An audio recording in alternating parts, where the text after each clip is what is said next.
Hello everyone. Next हमारा chapter number 12 है assessment and audit. ये सारे रिवीजन ऑडियोज नवंबर 24 ऑनवर्ड जो भी एग्जाम है उनके लिए रेलिवेंट हैं। तो असेसमेंट एंड ऑडिट की बात करते हैं। तो सीजीएसटी के एक्ट के सेक्शन 59 से 64 है। आईजीएसटी एक्ट का सेक्शन 20 है। इसमें क्या क्या आएगा? इसमें आएगा self assessment, provisional assessment, scrutiny of return, assessment of the non filers जिन्होंने नहीं रिटर्न फाइल करे हैं या जो अनरजिस्टर्ड हैं, अनरजिस्टर्ड पर्सन हैं, समरी असेसमेंट भी लेंगे। तो सेक्शन 59 सेल्फ असेसमेंट तो यही कहता है कि जो भी रजिस्टर्ड पर्सन है वो सेल्फ असेस करके टैक्स पेबल जो भी हैं वो बताएगा, पे करेगा और furnish return for such tax period.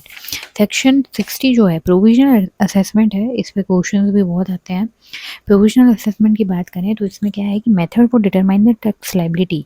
जब क्या है कि टैक्सेबल पर्सन है उसको नहीं पता है कि क्या value of taxable goods and services है और द रेट ऑफ टैक्स क्या एप्लीकेबल है at the time of supply. Proper officer क्या करेगा? इशू करेगा order within a period not later than 90 days from the receipt of such request चाहिए उसके 90 days के अंदर वो एक ऑर्डर बताएगा। और उसने जब ऑर्डर बताया तो furnishing of bond and security. तो पेमेंट ऑफ टैक्स क्या करेंगे? प्रोविजनल बेसिस पे कर सकते हैं और टैक्सेबल पर्सन को एग्जीक्यूट करना पड़ेगा बॉन्ड प्लस सिक्योरिटी। तो जो सिक्योरिटी की वैल्यू है that should not exceed 25% of the amount covered under the bond. तो टैक्स पेयर क्या है? बाइंड करता है उस अपने आप को to pay the differential tax if any payable on the financial finalisation of the provisional assessment. तो फाइनलाइजेशन कब होता है प्रोविजनल असेसमेंट का? टाइम लिमिट है इसकी 6 month from the date of communication of the provisional assessment order. जब provisional assessment का order दिया वहाँ से 6 मंथ के अंदर हो जाना चाहिए। और एक्सटेंशन यहाँ पे कौन करेगा? बड़े लोग ही करेंगे, थोड़े बहुत तो बड़े लोग। On sufficient cause being shown and for reasons to be recorded in writing. तो जॉइंट कमिश्नर, एडिशनल कमिश्नर जो है जीसीएसी वो तो 6 मंथ्स के लिए कर सकते हैं। कमिश्नर जो है वो 4 ईयर्स के लिए भी कर सकते हैं। अब यहाँ पे डिफरेंस ये आ जाता है कि जो टैक्स लायबिलिटी फाइनल असेसमेंट की है वो हायर हो गई प्रोविजनल असेसमेंट से। तो हम लोग को क्या है, अब टैक्स लायबिलिटी जब भी बढ़ती है तो रेट भी बढ़ती है। तो interest eight 18%, 18% will be payable by the taxable person from the first day after the due date of the payment of tax till the date of actual payment। तो ड्यू डेट से लेके actual payment तक वो pay करेगा। And whether such amount is paid before और after the issuance of order for final assessment. भले ही वो अमाउंट पेबल मतलब पहले करा है या बाद में करा है वो हमें मतलब नहीं है, हमें तो वो इंटरेस्ट एट 18% मिल जाना चाहिए। और टैक्स लायबिलिटी जो है फाइनल असेसमेंट की लेस है देन द प्रोविजनल असेसमेंट। यहाँ पे ये लोग क्या है, कम इंटरेस्ट देते हैं। तो 6% जो है वो रजिस्टर्ड पर्सन को दे देंगे after expiry of 60 days from the receipt of refund application till the rate of refund. तो ये भी है ना, पता है कब दिया जाएगा? रिफंड का जो इंटरेस्ट है 6% जो है तो वो तब दिया जाएगा after expiry of 60 days from the receipt of refund application. Refund application जो आई है उसके 60 डेज़ के अंदर वैसे तो पेमेंट आ जाता है, बट अगर नहीं आया तो after 60 days till the date of refund जो है वो हम लोग को देखना पड़ता है। और जो ये भी एलिजिबिलिटी ऑफ रिफंड है वो हम लोग को आगे देखना पड़ेगा। अनजस्ट एनरिचमेंट जो है वो देखना पड़ता है। और जो हमने बॉन्ड के साथ सिक्योरिटी दी थी वो रिलीज हो जाएगी within 7 working days from the date of application for release after the taxes are paid. Tax pay कर दिए हैं as per the final assessment order. Section 61 है स्क्रूटिनी ऑफ रिटर्न्स की क्या बात होती है? तो पीओ जो है वो स्क्रूटिनाइज करेगा रिटर्न को टू वेरीफाई द करेक्टनेस। और अगर कोई भी डिस्क्रिपेंसी आती है तो पीओ नोटिस इशू करेगा seeking explanation within such time that is not exceeding 30 days. 30 days generally दिया जाता है कि from the date of service of notice आप है ना एक्सप्लेनेशन बताओ। और जो रजिस्टर्ड पर्सन है within 30 days from the service of order जो है आइदर एक्सेप्ट द डिस्क्रिपेंसी और टैक्स विद इंटरेस्ट वो पे कर दे या फिर वो explanation they regarding the non acceptance of the discrepancy.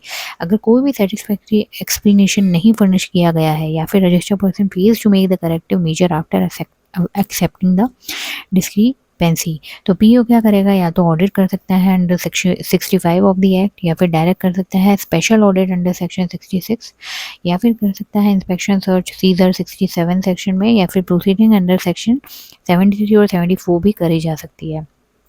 Next section है कि 62 assessment of the non filers of return. किसी ने रिटर्न ही फाइल नहीं किया तो यहाँ पे क्या हो जाएगा? Best judgement assessment. तो रजिस्टर्ड पर्सन है उसने क्या करा? रिटर्न अंडर 39 मंथली क्वार्टरली और अंडर 45 जो होता है वो फाइनल रिटर्न है तो वो नहीं पे करा है। प्लस वीओ ने नोटिस भी किया है under 46 requiring the taxable person to furnish the return within a period of 15 days. 15 days में रिटर्न देने को बोला पर नहीं दिया टैक्सेबल पर्सन ने तो पीओ एसेस करेगा tax liability to the best of its judgment taking in account all the relevant material which is available और विच इज गैदर्ड।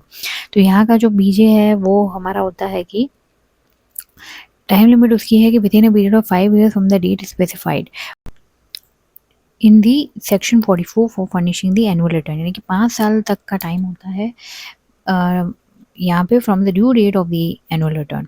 और यहाँ पे विड्रॉल भी कर सकते हैं असेसमेंट ऑर्डर का, अगर रजिस्टर्ड पर्सन ने वैलिड रिटर्न दे दिया with in the default period, with in मतलब यहाँ पे 60 days of the service of the assessment order यहाँ पे दिया है, पास करा है और वहाँ पे 60 डेज में वो कर रहा है, तो यहाँ पे ऑर्डर को मान लेंगे deem to be withdrawn.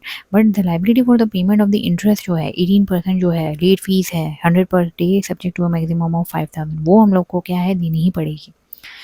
And the registered person जो है वहाँ पे भी अभी भी ये वैलिड रिटर्न नहीं दे रहा है with in 60 days on the service of the assessment order, तो यहाँ पे क्या करना पड़ेगा, वो दे सकता है ही में furnish the same within a period further period of 60 days, वापस 60 डेज और देंगे।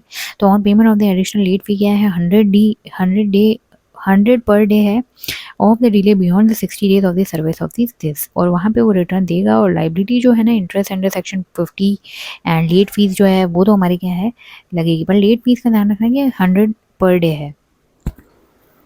Section 63 assessment of the unregistered person, तो यहाँ पे भी बेस्ट जजमेंट असेसमेंट हो सकता है कि टैक्सेबल पर्सन तो है बट वो क्या करा है उसने fails to obtain the registration even though वो क्या है कि लायबल है, लायबल टू डू सो, और whose registration has been cancelled for any of the following reason, कोई भी रीजन से रजिस्ट्रेशन कैंसिल हुआ है कि contravene the provisions of the act or the rules या फिर paying tax under the composition Levi under section 10, तो उसने क्या है रिटर्न फर्निश नहीं किया है for a financial year beyond 3 months from the due date of the furnishing return, और रजिस्टर्ड पर्सन है जिसने फर्निश नहीं किया return for the continuous tax period as may be prescribed, voluntary registration लिया है उसने कमेंस नहीं किया business within 6 months from the date of registration, या फिर रजिस्ट्रेशन जो है वो ओपन किया है by means of fraud wilful misstatement और सप्रेशन ऑफ फैक्ट्स, लेकिन क्या है वो लायबल टू पे टैक्स था। तो पीओ क्या करेगा, एसेस करेगा tax liability to the best of his judgment. यहाँ पे भी क्या है टाइम लिमिट क्या है, PO shall issue the notice within a period of 5 years from the due date of furnishing annual return to which the non payment of tax relates. Assessment करने से पहले क्या करेगा, पीओ एक notice भी issue करेगा और grounds बताएगा on which assessment is propose to be made, और टैक्सेबल पर्सन जो है वो क्या करेगा 15 days टाइम दिया जाएगा कि रिप्लाई दे, and no assessment order shall be pass before given an opportunity of being heard. Section 64 है summary assessment in certain special cases, तो कई बार क्या होता है कि समरी असेसमेंट हम लोग कब कर सकते हैं कि भाई कोई डिले ना हो, हमें जल्दी में करना है, पीओ एज एविडेंस कि टैक्सेबल पर्सन जो है उसने लाइबिलिटी इंकर करी है to pay tax under the act and उसके पास सफिशिएंट ग्राउंड्स है to believe that delay in the passing the assessment order में adversely affect the interest of revenue, अगर डिले हुआ जो इंटरेस्ट ऑफ रेवेन्यू अफेक्ट होएगा तो यहाँ पे इनिशिएट कर सकता है समरी असेसमेंट, और यहाँ पे जो प्रायल अप्रूवल है वो किसकी लगेगी, एसी जेसी की लगेगी, इस वाले में एसी जेसी का ज़्यादा है।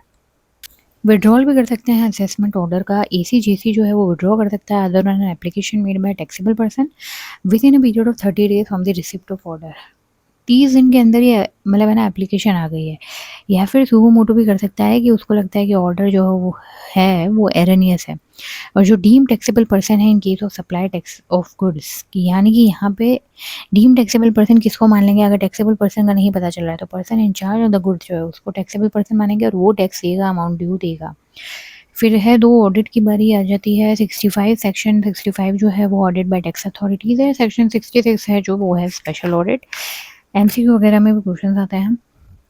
सेक्शन 65 क्या है, टैक्स अथॉरिटीज़ कब करता है, तो यहाँ पे जो है वैसे इस चैप्टर में कमिश्नर के बारे में थी या एसी जेसी यही आया है, तो समरी असेसमेंट में एसी जेसी है और ऑडिट बाय टैक्स अथॉरिटीज़ में है कमिश्नर और any officer authorise by him, वो कर सकते हैं audit of the registered person, तो किसी भी फाइनेंशियल ईयर या पार्ट देयर ऑफ या मल्टीपल देयर ऑफ में भी कर सकते हैं, और प्लेस ऑफ ऑडिट जो है यहाँ पे होगा at the place of the business of the registered person in their office. Notice यहाँ पे दिया जाएगा of not less than 15 working days to be issued by the PO before commencing audit, और यहाँ पे जो ऑडिट है वो कंप्लीट हो जानी चाहिए within 3 months from the date of commencement of audit, और एक्सटेंशन जो है मैक्सिमम 6 months कर सकते हैं and that may be granted by the commissioner.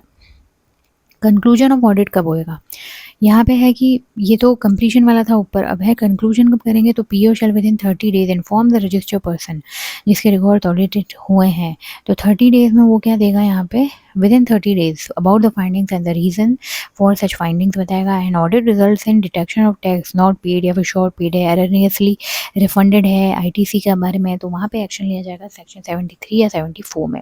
Commencement of audit जो हमने बोला कि जो कमेंसमेंट ऑफ ऑडिट है within 3 month from the commencement of audit, ये हमारी सेक्शन 65 वाली ऑडिट हो जाना चाहिए। तो कमेंसमेंट ऑफ ऑडिट क्या होता है? That means later of the following date on which the record the accounts which are called by the audit authorities are made available to them. उनको रिकॉर्ड और ऑडिट जो अकाउंट्स हैं, record और account जो है वो उनको अवेलेबल करा दिए, या फिर actual institution of audit at the place of business of the tax payer. इन दोनों में से जो लेटर है वो है कमेंसमेंट ऑफ ऑडिट। सेक्शन 66 है स्पेशल ऑडिट के बारे में, और स्पेशल ऑडिट तभी की जाती है where if at any stage of scrutiny, inquiry या इन्वेस्टिगेशन, SII स्क्रूटिनी, इंक्वायरी या investigation, other proceeding before him, officer which is not below the rank of. अब स्पेशल ऑडिट के लिए हम लोग किसको ले लेंगे? Not below the rank of assistant commissioner, having regard to the nature and complexity of the case. उसको opinion है कि यहाँ पे सिर्फ 2 चीज़ों में स्पेशल ऑडिट होती है कि value of the goods and services जो है वो not correctly declare, value correctly declare नहीं है, या फिर जो ITC है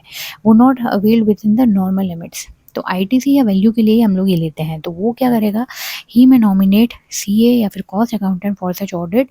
एंड यहाँ पे भी क्या है? With the prior approval of commissioner. Commissioner की ऑडिट मतलब कमिश्नर की अप्रूवल पहले लगेगी, और यहाँ पे जो प्रोविजंस हैं उसको हम लोग ऐसे इफेक्ट देंगे even if the account of the registered person have been audited under any other provisions of the GST act. भले ही ऑडिट हुए हैं और एनी अदर लॉ में भी हुए हैं तो भी हम लोग को यहाँ पे इफेक्ट होगा। और स्पेशल ऑडिट जो है वो जल्दी हो जाती है, 90 डेज है, और एक्सटेंशन जो है मैक्सिमम 90 डेज होता है, और यहाँ पे एक्सटेंशन असिस्टेंट कमिश्नर दे सकते हैं। और एक्सपेंसेस कौन बियर करेगा ऑडिट का? तो जो भी remuneration of CA cost accountant है वो डिटरमाइन तो करेगा कमिश्नर, और यहाँ पे डिटर्मिनेशन जो है वो क्या हो जाएगा? फाइनल। और क्योंकि कमिश्नर जो है वही क्या करता है? नॉमिनेट भी करता है ना, अप्रूवल कमिश्नर की लगती है। और यहाँ पे conclusion of the special audit की बात करें तो रजिस्टर्ड पर्सन को अपॉर्चुनिटी ऑफ बीइंग हर्ड देगा और आनी मटेरियल गैदर्ड। और यहाँ पे कंक्लूजन में जो है उनको findings of the special audit बताया जाएगा। और यहाँ पे भी अगर टैक्स पेड और ये सब नहीं किया है तो इनिशिएट एक्शन अंडर सेक्शन 73 या 74। ये था हमारा असेसमेंट एंड ऑडिट का chapter. So all the best to everyone जिनके भी एग्जाम्स हैं नवंबर 24 एंड ऑनवर्ड्स। और नेक्स्ट चैप्टर में मैं मिलती हूँ जो कि है chapter number 13 inspection, search, seizure and arrest. और ये रिवीजन ऑडियोज अगर अच्छे लग रहे हैं तो like, share and subscribe my channel. Thank you for listening to this audio and giving your precious time.